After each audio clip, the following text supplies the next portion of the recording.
Когда-то давным-давно, а когда уже никто и не помнит, жила на свете волшебница. И была она так красива и богата, что второй такой в целом свете не сыскать. И сватались к ней и короли, и сиятельные господа, но она ни за кого идти не хотела. Когда же все женихи ей надоели, приказала красавица объявить, что пойдет за того, кто от нее 3 раза так спрячется, что она его отыскать не сумеет. Пускай будет хоть последний нищий. Молодые господа шли толпами, прятались в укромные уголки, но все напрасно, всех она находила. Надоело молодцам, перестали с ней в прятки играть. Но вот приходит однажды добрый молодец, а на нем старый кафтан надет. По этой одежде он и прозвание имел — Кафтанчик. Кафтанчик красавица себя назвал, спрашивает, верна ли она своему слову. Не понравилась гордой волшебнице одежонка на парне. Притворяется, думает она, да делать нечего. Надо слово держать. Небось, я-то настоящая волшебница, а кто он, еще неизвестно. Да только кафтанчик тоже не так-то прост, настоящий мастер. Первонаперво обернулся он рыбой и ушел на дно морское. Волшебница по обычаю на заре загадки разгадывала. Вот и теперь выспалась, вышла из своего замка, стала посреди сада и стала гадать. На земле тебя нету, на небе тебя нету. Где ты? Ага, ты в море, на самом дне. Ты рыбой обернулся. Ну-ка, вылезай. Ничего не поделаешь, пришлось вылезать. Ладно, думает кафтанчик, на первый раз осечка. А волшебница уже сообразила, что кафтанчик этот парень не промах, а волшебник не хуже ее. На второй день обернулся кафтанчик птицей и взлетел выше облаков. Выходит волшебница в сад и начинает гадать. На земле тебя нету, в воде тебя нету. Где ты? Ага, ты в небесах, ты птица. Спускайся вниз. Хочешь, не хочешь, пришлось спуститься. Не удалось ему спрятаться. До самой ночи думал-гадал кафтанчик, куда бы ему понадежнее укрыться. Да так ничего и не придумал. На третий день утром на зореньке стал он по саду гулять. Так задумался, что совсем позабыл, где он и зачем. Вдруг видит, волшебница к садовой калитке идет, искать его собирается. Спохватился он и, обернувшись гвоздикой цветком, на грядку встал. Идет волшебница по дорожке, видит, красивый цветок распустился. Ах, говорит, откуда у меня появилась эта прекрасная гвоздичка? За ночь, наверное, выросла. С этими словами срывает она цветок и подносит к лицу, а потом встает посреди сада и начинает гадать. На земле тебя нету, на небе тебя нету, в воде тебя тоже нету. Я не знаю, где ты? Отзовись. Вот я, моя милая, крикнул кафтанчик и обернулся добрым молодцем. Только еще пригожий стал. Ну, теперь пойдешь за меня? Нет, не пойду. Если до завтрашнего утра не принесешь из тридевятого царства муки на свадебные пироги, воскликнула волшебница и бросилась бежать в свой замок. Вбежала и на железные засовы заперлась. Теперь уж к ней не попасть. Надо думать кафтанчику, как муку добыть. Трудная это была задача, ведь в тридевятом царстве хлеба еще на корню стояли. Был где-то у нашего молодца дядюшка, колдун превеликий, а у дядюшки была тачка. Сядешь в нее и сразу окажешься, где пожелаешь. Пошел кафтанчик к дяде, уселся в его тачку и в мгновение ока очутился в тридевятом царстве. Велел пшеницу жать, снопы вязать и молотить. Забежал на мельницу, зерно смолол и ранним утром уже стоял перед замком с готовой мукой. «Я муку принес, теперь пойдешь за меня?» — крикнул он волшебнице. «Пойду, коли ты из винограда, что за Черным морем растет, вина принесешь», — ответила она ему и еще крепче заперлась. Непростое дело за море перебраться. Но тачка кафтанчику и теперь помогла, и через минуту он уже был, где задумал. Кафтанчик виноград собрал, подавил, в бочке сцедил, и утречком, когда волшебница еще спала, постучался в ворота. «Ну, пойдешь за меня? Вино уже здесь». «С ума я сошла, что ли, за оборванца идти?» — ответила красавица. «До тех пор не пойду, пока ты из тридевятого царства, тридевятого государства не принесешь мне 3 золотые груши и не станешь таким же богатым, как я». И еще крепче заперлась. Знал кафтанчик, что на этот раз тачка не поможет. Пустился пешочком через горы, через долы, в тридевятое царство, в 30-е государство. Идет по горам, видит, человек вокруг дерева бегает. Остановиться не может.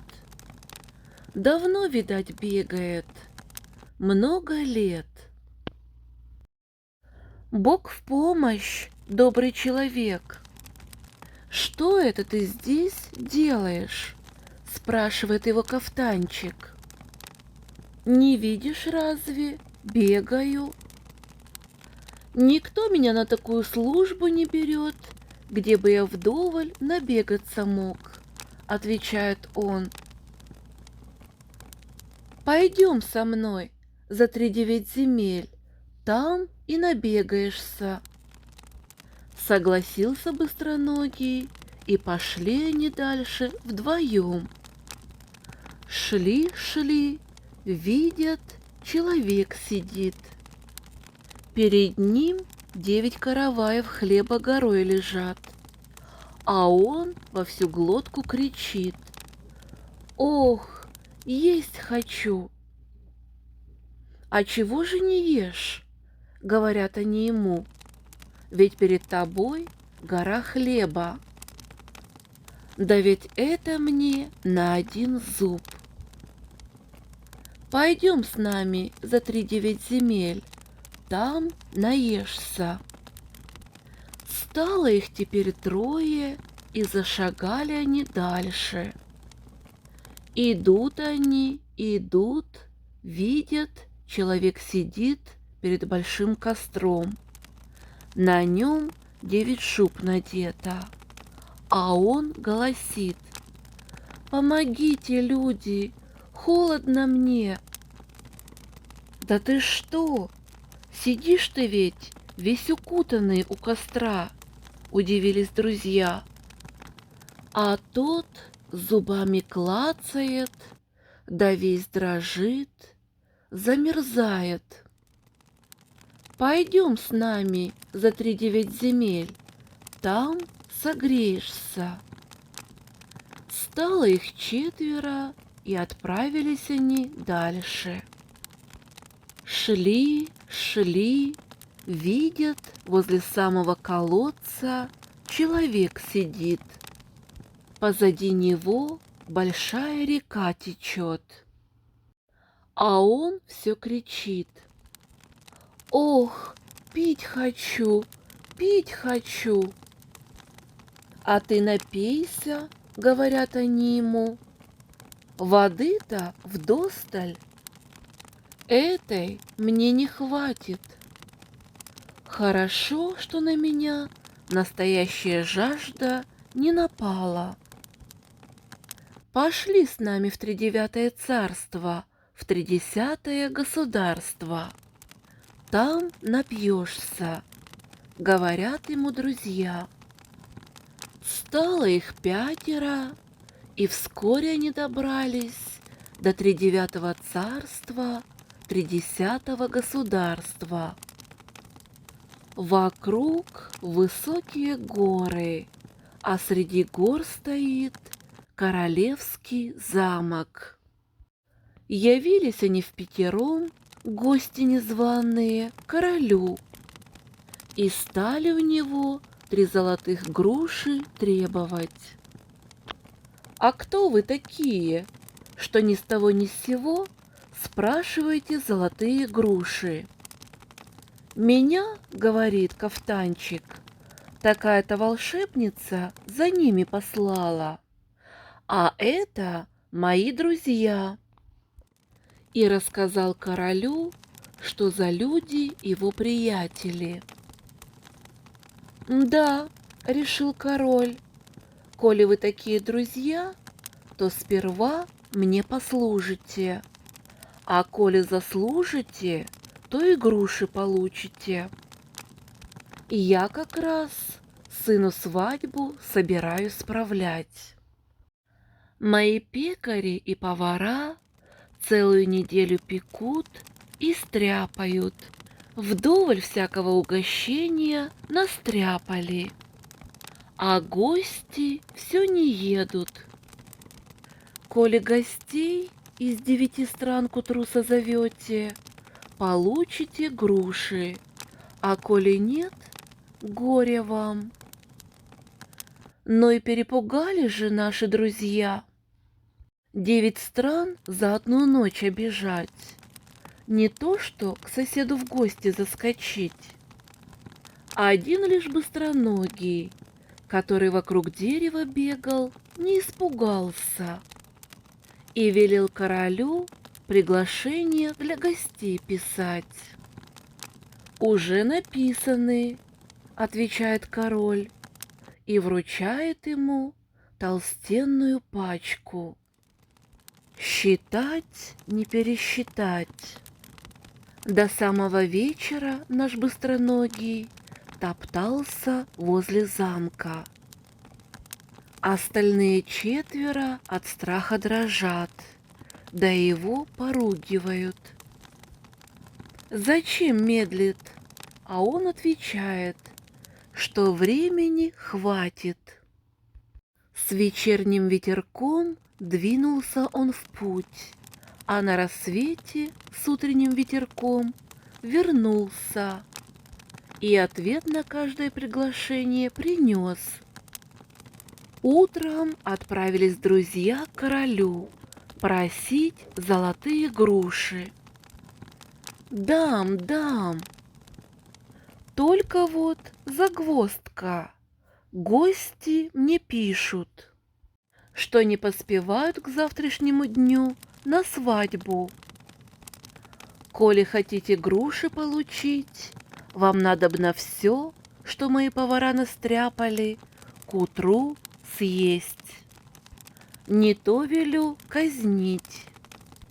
А их в замке и так кормили, как на убой. Разве мыслимо съесть весь хлеб, пироги и мясо, что на свадьбу наготовили? И охватил наших друзей такой страх, будто их уже тащут на казнь. Один только ненасыто не испугался. Пока остальные маялись, он, знай, лопал, пока не насытился. На другой день являются они королю, золотые груши требуют. «Вы все про груши толкуете?» — насмехается король. «А я велел железную печку дубовыми поленьями топить. Поглядим, коли в ней вы переночуете, тогда, так уж и быть, ступайте, рвите груши». Сказал и выставил их вон из своих покоев. Ох, и перепугались же они. Ну, теперь-то уж наверняка пропали наши головушки. И жаримся мы в этой печи, как цыплята. А в печке огонь полыхает, близко подступиться не дает. Стали они между собой ругаться да браниться, один другого попрекает. Зачем звал его сюда на верную смерть? Даже волосы вцепились. Вдруг расталкивает их дрожун в 9 одежках и говорит: «Чем браниться, пойдемте-ка лучше во двор лучину щипать, не то ночью замерзнем». Но они его не слушают, знай, бранятся. Наступил вечер, привели их к печи, стали внутрь заталкивать. «Полезайте проворней», — говорят. А они упираются, пятятся от нестерпимого жара. Тут дрожун в печь вскочил, своими одежками тряхнул, весь жар собрал, сразу холодом повеяло. Зуб на зуб не попадает. Угас огонь, перестали они упираться, сами в печь полезли. Сидят, мерзнут. А дрожун развел в уголке огонь, греется, никого близко не подпускает. Они такой крик да шум подняли, что король в своих покоях до утра заснуть не мог. Утром король спрашивает: «Что за шум? Что за крик ночью был?» Отвечают ему, что это 5 друзей в печи колобродили. А король не верит. «Нет!» — кричит. «От них должны одни уголья остаться». Тут привели к нему всех 5. Глядит король, 4 от холода трясутся. «Ну, — удивляется король, — теперь я вижу, что мне с вами не сладить. Ступайте золотые груши рвать». Повел он их через высокие горы. Шли они долго-предолго, пока не добрались до огромного озера. «Глядите, — говорит король, — вон там посреди озера луг. На лугу дерево растет. На дереве на самой макушке 3 золотые груши. Коли выпьете озеро, то я не против. Можете груши сорвать. Иначе вам туда не добраться. Вода никого не удержит. «Поди-ка, выпей», — вздохнули 4. И уже навсегда с грушами распрощались. Озеро-то без конца без краю, даже дерева не разглядишь. «Давайте, пейте», — говорит вдруг тот, которого возле реки нашли. «Ты и пей», — отвечают остальные, «коли тебе это на роду написано». «Ну, наконец-то я свою жажду утолю», — вскричал он радостно. Улегся на берегу и выдул все озеро, словно кружку вина, а потом поднялся, обтер рот рукавом, улыбается. «Вот теперь я напился», — говорит. Зашагали наши друзья по сухому дну на луг к 3 золотым грушам, а те сами в руки кафтанчику просятся. Он шапку подставил, а груши уже там лежат. И вдруг все исчезло: и дерево, и горы, и король, и возник перед ним расколдованный, оживший край. Пошли наши друзья восвояси. Где бы они ни проходили, всюду люди благодарили кафтанчика, своего короля-освободителя. А красавица-волшебница больше не упрямилась и отдала ему свою руку.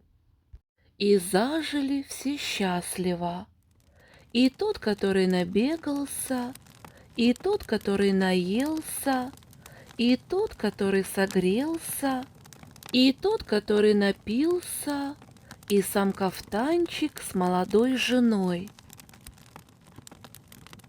Жили старик со старухой, и были у них 3 дочери, умницы и красавицы. Вот раз ехал старик со дровами из лесу, а ночь была темная. Лошадь идет, спотыкается, а потом и совсем встала. «Эх, — говорит старик, — кабы светлый месяц выглянул, я бы ему старшую дочку в жены отдал». Только сказал, а месяц выглянул, все кругом осветил. Старик быстро до дома доехал. Старшая дочка оделась, принарядилась и на крылечко вышла. Ее месяц к себе и взял. Долго ли, коротко ли, зимой ехал старик с ярмарки. Одежонка на нем худая, зипун да шапка рваная. Замерз, продрог, зубы стучат, кости хрустят. «Эх, — говорит старик, — кабы солнышко выглянуло, я бы ему среднюю дочку в жены отдал». Только сказал, а солнце и выглянуло, согрело старика. Вот средняя дочка оделась, принарядилась и на колечко вышла. Ее солнышко в свои хоромы и забрало. Долго ли, коротко ли, теплым летом поехал старик рыбу удить. Наловил рыбы полную лодку. Только хотел домой возвращаться, а ветер стих и парус повис. «Эх, — говорит, — кабы ветер подул в мой парус, я бы ему младшую дочку отдал». Только сказал, а ветер как задует. Вот и младшая дочка оделась, принарядилась, на колечко вышла, и ветер ее в свои хоромы забрал. Год прошел, решил старик старшую дочку проведать. Шел, поздно ночью пришел к месяцу. Встретила его дочка, обрадовалась. «Сейчас пойдешь в баньку, косточки распаришь, отдохнешь», — говорит дочка. «Что ты?» — старик говорит. «Ночь на дворе, в бане темно». Повела дочь старика в баню, а месяцович в щелку палец просунул, всю баню осветил. «Светло ли тебе, батюшка?» «Светло, светло, зятюшка». Попарился старичок, погостил у месяца и домой отправился. Шел, поздно ночью пришел. «Ну, — говорит старуха, — топи баню». «Что ты, старик, ночь на дворе, а в бане темно». «Ничего, — говорит, — светло будет». Пошла старуха в баню, а старик палец в щель сунул. «Светло ли тебе, старуха?» «Какое светло? Темным-темнехонько». Вдруг, как оступилась бабушка, шайки-кадушки побила, воду пролила, еле жива выскочила. А старик все палец в щели держит. Вот еще год прошел. Стал старик ко второй дочери собираться. «Пойду-ка я, старуха, среднюю дочь проведаю». И отправился в путь. Идет, бредет, останавливается, к солнышку не близок путь. Шел, поздно ночью пришел. Встретила его дочка, обрадовалась. А старик ей: «Ох-хо-хо, долог тебе путь, доченька, шел, брел, есть захотел». «Ничего, — говорит дочка, — сейчас блинов испеку». Что ты, доченька, ночь на дворе, не время печь топить». «А у нас и печи в избе нет». Приготовила хозяйка тесто. Села солнышко посреди избы, а жена ему тесто на голову льет, да старику блины подает. Хорошие, румяные да масляные. Наелся старик, напился, спать повалился. Наутро домой отправился. Долго шел, Поздно ночью пришел. «Ну, — говорит старуха, — давай блины печь». «Что ты, старый, в уме ли? Ночь на дворе, не время печь затапливать. А нам печь в избе и не нужна. Ты тесто делай, а я печью буду», — сказал старик и сел посреди избы. «Лей, — говорит, — мне на лысину». Налила ему старуха тесто на лысину. 3 дня после этого старика в бане отмывали, на силу отмыли. Еще год прошел.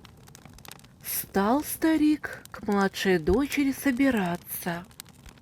«Пойду я, старуха, младшую дочь проведаю». Идет, бредет, останавливается, реку широкую обходит. Наконец дошел. Дочка и зять обрадовались. Погостил у них старик, попраздновал и домой отправился. А дочка да зять провожать пошли. Вот дошли до реки. Старик в обход идти собрался, а зять ему говорит: «Зачем в обход? Через речку плыви, здесь ближе будет». «Да как же плыть? Лодки нету». «Не горюй, батюшка, бросай, жена, на воду платок».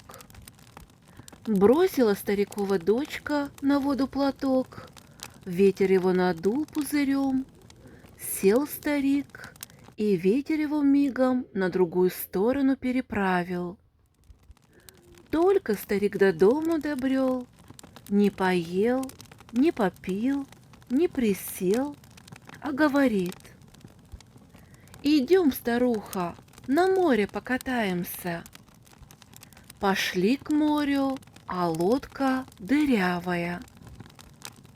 «Не горюй, жена, бросай на море платок». Бросила старуха платок.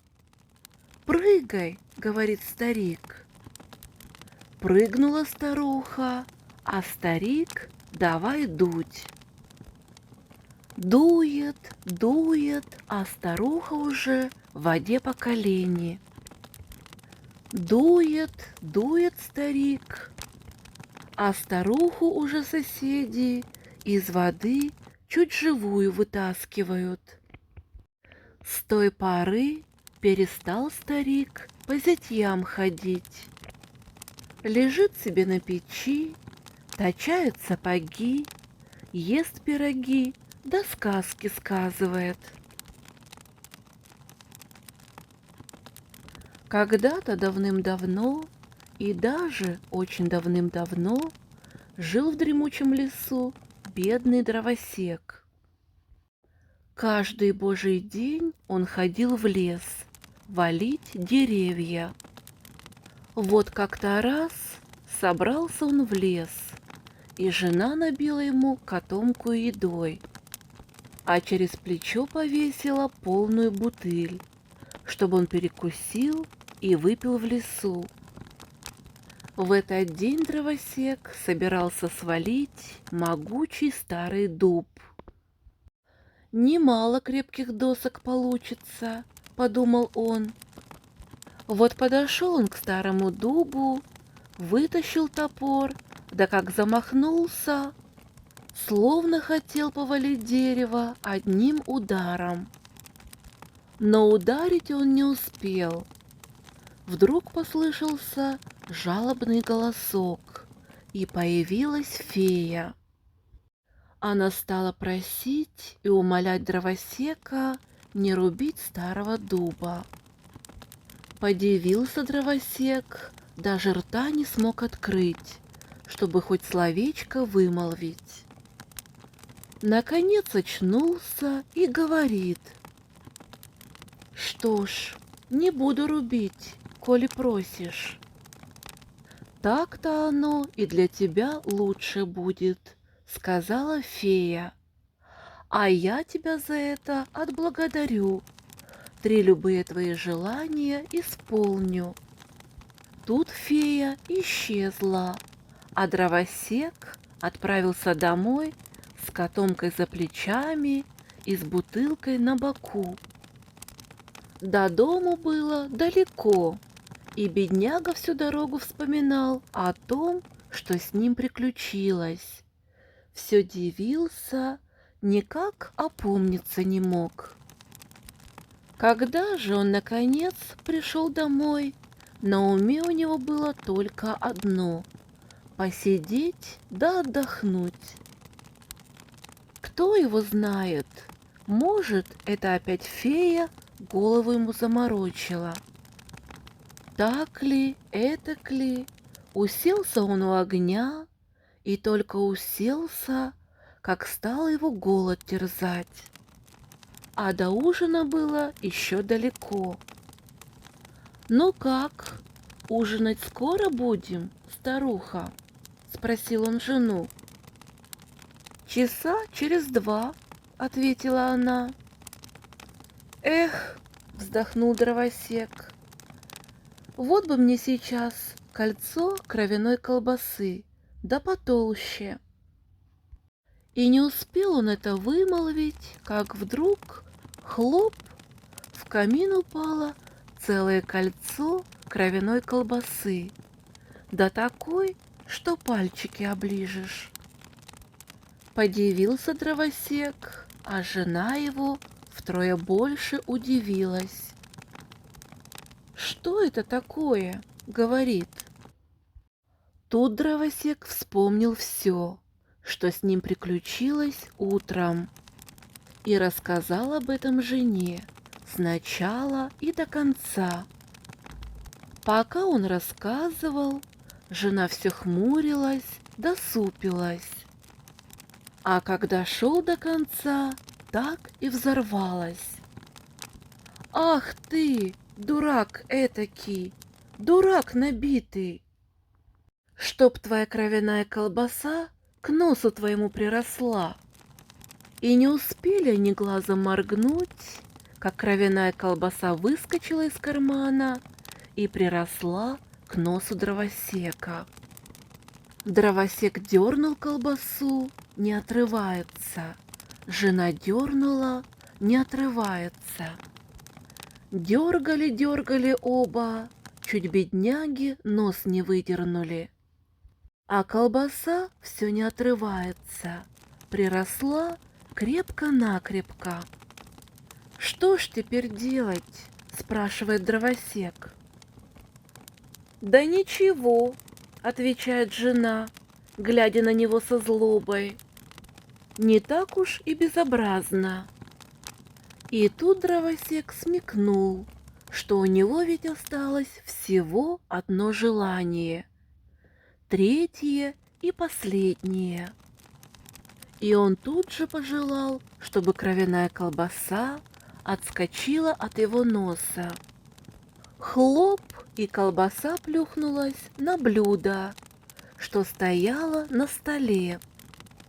И если дровосеку с женой так и не довелось кататься в золотой карете, да одеваться в шелк и бархат, что ж, зато на ужин им досталась такая вкусная кровяная колбаса, что пальчики оближешь.